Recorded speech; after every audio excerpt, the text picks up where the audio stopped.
Have you ever felt like an unspoken transfer of energy? Positive or maybe negative from another person. Maybe you've walked away from a chat feeling just completely drained. Or perhaps after a really profound connection, you felt this like sudden surge of empowerment. Today, we're diving into something truly fascinating and ancient, really, the laying on of hands, and more broadly, this whole idea of the dynamic transfer of spiritual energy. This isn't just about, physical touch. It's about an invisible exchange. Spiritual forces that, well, they impact our lives every single day. Absolutely. And what's compelling here is how our sources frame this, particularly a teaching Yes. laying on of hands, part one. It sees this as fundamental, part of what it calls spiritual intelligence. Spiritual intelligence. Yeah. Yeah, it's about understanding not just that energy flows, but, what kind of energy it is. And crucially, how we can proactively engage with it for growth, for protection. So our mission of the day, really, is to equip you with that understanding, helping you clearly distinguish between forces that genuinely uplift and those that, frankly, hinder you. Right. We're drawing heavily from this specific teaching on spiritual energies, biblical interpretations. It's designed to give you a kind of clear map, to navigate this particular framework. And what's really foundational here, you mentioned the source calls it the milk of the word. Exactly. These aren't just basic ideas, are they? They're elementary, yes, but crucial truths, essential for spiritual maturity, kind of like how a baby needs milk to grow strong. Precise. It's about learning these core principles to distinguish good from evil, a skill that's just vital. Absolutely vital for making righteous choices in life. So our sources start with this intriguing premise reminding us that joy isn't just a feeling you wait for. No. It's a deliberate choice, a faith-filled choice you actively make. The Word of God doesn't suggest, you might rejoice if you feel like it. Right, it's a command. It's a clear command. Rejoice on purpose. And this point is absolutely central to spiritual action. Choosing to rejoice, even when your emotions might be, telling a different story. It doesn't just change your perspective. It actually reorients your entire inner state. It shifts your feelings, ultimately strengthens your spirit. It's a powerful reminder that our spiritual condition isn't passive. It's shaped by our intentional choices. That's a powerful start. Yeah. So our sources explain this in the context of an online discipleship program, ODP. That's right, the ODP. Which organizes spiritual learning into categories like pharmacy, milk, meat. Water, combination meals. Yeah. And our topic today, laying on of hands, it falls right into that milk category. Okay. These milk of the word concepts, as you said, they're elementary truths, but absolutely essential for believers to develop what? Spiritual discernment. Spiritual discernment, exactly, and to make sound choices. And the danger, you see, of neglecting these foundational milk concepts. Well, it can't be overstated. Our source uses that poignant example of Eve in the garden, illustrating how a lack of this spiritual excellence led her to latch onto evil. It underscores a profound truth, trying to align with the adversary. It's like trying to cast a spell against the Creator. Wow. It just won't work. It only stirs up trouble for yourself. Which brings us to a crucial question. How do we genuinely move from spiritual infancy to maturity? Yeah. Our sources insist it's through constant use. Constant use. Not occasional engagement, but daily, consistent application of these truths. That actively trains us to distinguish good from evil. It's a process, kind of like consistently practicing math to master it, Right. or, the patience and endurance we show during a sustained effort. I can definitely relate to needing consistency. But why the emphasis on revisiting these foundations annually? In our, fast-paced world, it feels like we're always chasing the new thing. That's precisely why. The annual review is a proactive system designed to continually feed your spirit, deepen your understanding, and combat what our sources call memory blur. Yeah, the way distractions, constant technology, internet, social media can dull our spiritual senses.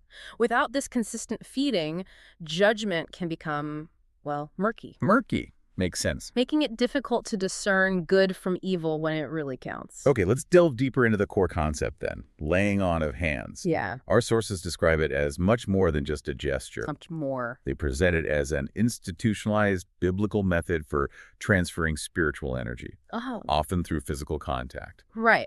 But what's insightful here is that while laying on of hands often implies touch, our sources clarify it actually summarizes a composite of all the avenues spiritual energy flows through. All the avenues. Like what? Well, our 5 physical sense gates: Okay. speaking, thinking, looking, hearing, and touching. These are all opportunities to either transfer or receive spiritual energy, or conversely, to contact infirmities. Wow. This really highlights the critical importance of developing spiritual intelligence, that discerning awareness, to make sure we expose ourselves only to the right kind of energies. So with all this energy flowing constantly, how do we make sense of it?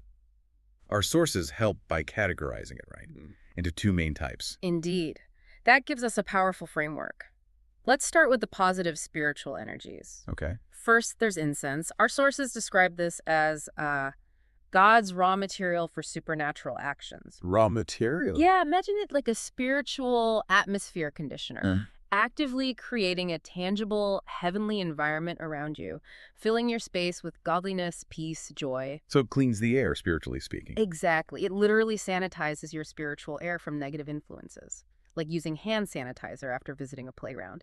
And it can be manually generated, for instance, by praying the KOG. Praying the KRG. Which our sources clarify means actively praying the principles of the kingdom of God, inviting heaven's influence right into your space. That's a vivid image. Wow. So how do spices fit into this? Are they different or do they work with incense? They absolutely work together. So then there are spices. Our sources say these are latent, kind of waiting within your recreated human spirit. Okay. Think of these as your unique spiritual flavor profiles, your specific callings, maybe in evangelism, teaching, prophecy. Ah, right. Crucially, they're the fuel. The source says, without spices in you, incense cannot rise. Meaning your general spiritual atmosphere, your incense, is powered by your specific, developed gifts. How do you get them then? Meditating on Jesus' ministry is how you awaken these inner spices, according to the source. Interesting. Next up is Zoe water, described as the fundamental particle. The fundamental particle. Yeah, from which all other spiritual resources flow. Think of it as the very life force of God, available through Yahushua, that's a Hebrew name for Jesus, and his everlasting righteousness. Everlasting righteousness. Which is a constant, perfect standing with God. Yeah. This is contrasted sharply with the cyclical righteousness of the Old Testament, which required repeated actions, sacrifices. Right. So the New Testament offers a significant advantage, you could say, for reaching heaven. Okay, that makes sense. But then there's this next one. Legitimate guilt. Right. As positive. That sounds counterintuitive. It really does, doesn't it? But it's a critical distinction. Counterintuitively, our sources present legitimate guilt as a positive spiritual energy. How so? Think of it not as a weight dragging you down, but more like the low tire pressure warning light on your car dashboard. Ah, okay. A signal. Exactly. It's the Holy Spirit giving you a clear, helpful signal, prompting immediate spiritual maintenance through repentance, not condemnation. It leads to quick restoration of your Zoe water and strength. That's a helpful way to look at it, Yeah. especially for people who might struggle with chronic guilt versus this kind of signal. Absolutely. And finally, anointings. Our sources reveal these aren't just generic blessings, they're specific, positive spiritual resources, empowering a believer for particular tasks or missions, almost like a specialized spiritual toolkit for divine assignments. Got it. A toolkit. Now, on the flip side, Yeah. we have the negative spiritual energies. Right. These include sin, death, infirmities, which can be seen as negative anointings, and illegitimate guilt. Their single, clear objective: to make you a hater of God and ultimately detach you from him. Wow, that's blunt. It is. They operate by controlling circumstances, manipulating emotions. And it's absolutely critical to acknowledge this reality. Ignoring negative spiritual energies, maybe saying, I don't believe in saying anything negative, that's not faith. What is it then? True faith aligns with God's perspective, which openly acknowledges their reality and power.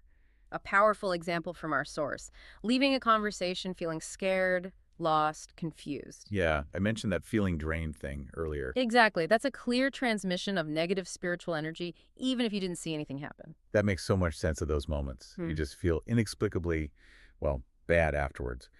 So what can we do? What strategies do the sources suggest? We need to be proactive. Design systems to eliminate, avoid, or mitigate their impact. This includes things like cultivating a spiritual mind, actively thinking with God's perspective, or using specific repentant strategies to quickly address and counteract those negative influences. Okay, proactive systems. I like that. We've talked a lot about the theory, the types of energy, Mm-hmm. but how does this look in practice? Our sources use the Bible, right, for examples, Yes, some incredibly vivid examples of this transfer in action. like Timothy's gift. Exactly. Elders laying hands on Timothy, prophesying, imparting the gift to be a pastor, evangelist, teacher. It's powerful, and our sources emphasize applying this principle, like parents praying over their children. Actively shaping their destinies through that spiritual transfer. Precisely. Then there's the woman with the issue of blood. Ah, yes. When she touched Jesus' cloak, he immediately sensed power or incense go out of him. Jesus showed remarkable spiritual intelligence there. He monitored the content in his body. You knew energy left him. He knew precisely when it had departed.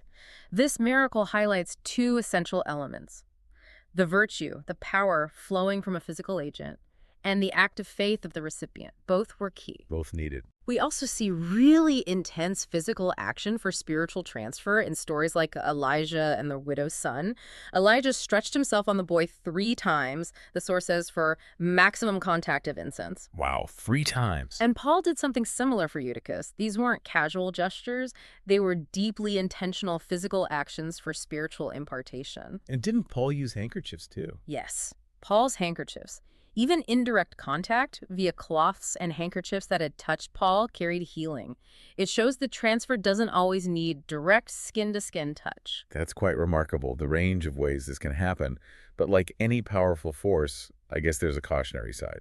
Warnings. Absolutely. Our sources are clear on this. The Bible warns against hasty laying on of hands. Thanks, Steve. 1 Timothy 5.22 advises against being hasty in the laying out of hands. Why? To avoid sharing in the sins of others. Oh. Our source mentions Brother Hagin being very sensitive to this. How so? He'd sometimes avoid laying hands if he felt a potential negative energy like bounce back. It shows how real the risk is perceived. Okay, so be careful who you lay hands on. And who lays hands on you? Which brings up another intriguing question. Why did Jesus tell Mary Magdalene, "Do not touch me," right after his resurrection? Yeah, I've always wondered about that verse. Our sources explain it was likely due to her deep sorrow and the infirmities, the negative energies associated with it at that moment.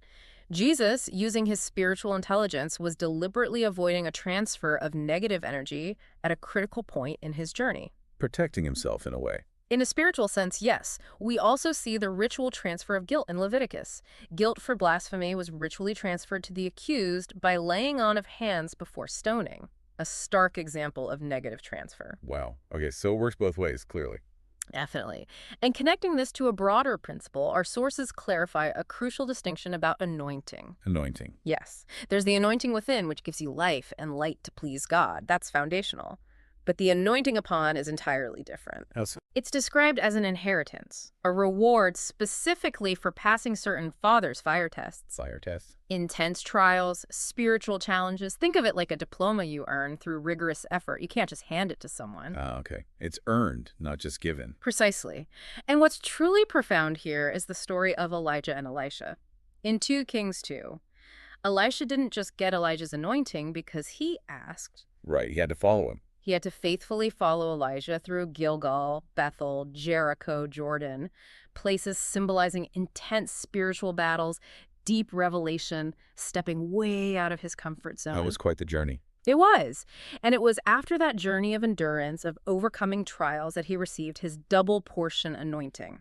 This clearly shows that the anointing upon is earned through spiritual development, perseverance. It cannot be transferred per capita by physical contact, as the source puts it. That really reframes the whole idea of anointing. It's not just a magical handoff. Not at all. So if you feel called to be a vessel, maybe praying for people, laying on hands, how do you actively generate and release this positive energy according to the sources? Right. From the practitioner's perspective, you must actively generate and release spiritual energy. This involves deeply understanding that difference between the anointing within and upon. It involves loving righteousness and actively hating evil, which our sources say actually increases your incense generation. Hating evil increases the positive energy. Apparently so, increases the incense. And crucially, when you lay hands on people, your thoughts must be absolutely consistent with your words of faith. Mind and mouth aligned. Exactly. You have to vehemently oppose any contrary thought of doubt, because doubt is, as our sources put it, faith in the reverse, and it is evil. And Always, always return all glory to God. Never take it yourself. Humility is key. And practical wisdom, too. Use discernment. The source uses the term partial to detect if the recipient is truly in faith. Are they without doubt, without wrong belief? Check that before laying hands. This helps prevent you from becoming a partaker of their infirmities. That's incredibly practical advice for the giver. Good boundaries. And what about the recipient? If you're on the receiving end, how do you best prepare yourself to make sure the transfer is effective? This brings us to a crucial point. Your faith is paramount. Absolutely paramount. You must believe in the vessel, the person that carries the incense or anointing. Believe in the person praying for you. Yes. Our sources introduce this concept of celebrating the prophet or minister, which doesn't mean idolizing them. It means deferring to, believing in, honoring their ministry. Okay, respecting their role. Right. This active posture of reception, of honor, is what allows the incense to flow effectively when hands are laid.